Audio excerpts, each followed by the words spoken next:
Oh my God! Bumalik na siya! Nagsalita na si explanation ng joke. Pag-usapan natin. Hey, what is going on mga kagrupo? It's your boy Thor from the Thursday Project, and today pag-uusapan natin ang apology video ni Dale, or better known as explanation ng joke. Okay, so for those of you who don't know this guy, si Dale ay isang social media comedy content creator who primarily focuses on jokes na medyo may pagka-deadpan. Yung humor niya medyo mahirap explain pang matalino at pang bobo siya at the same time.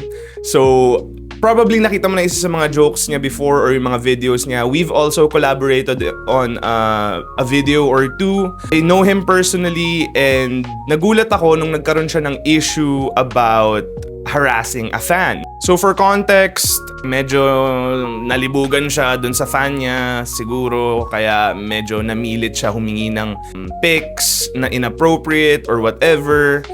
And it was wrong.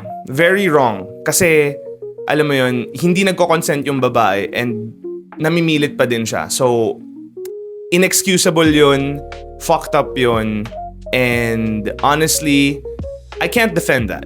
However, what I can defend is the fact that this person went into seclusion, nag-isip siya ng matagal about dun sa ginawa niya, pinagsisihan niya, he wanted to be better, so that's what he did.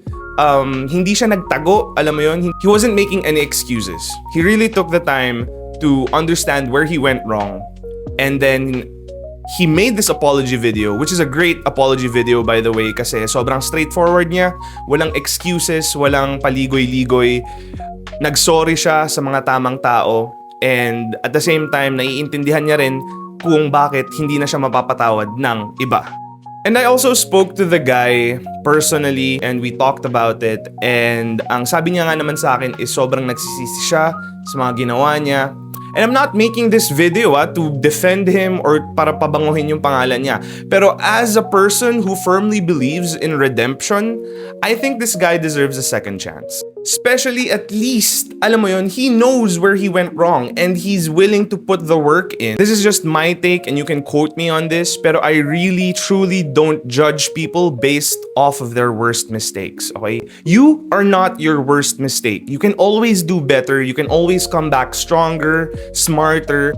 But then again, that's just me, and I'm not being biased because he's sort of a friend of mine. I just think that we're allowed to make mistakes. Pero ikaw, what do you think? Let me know what your opinion is on the comments below, and if you like this video, please feel free to like, share, and follow me on this page on the Thursday Project. And yeah, that's about it.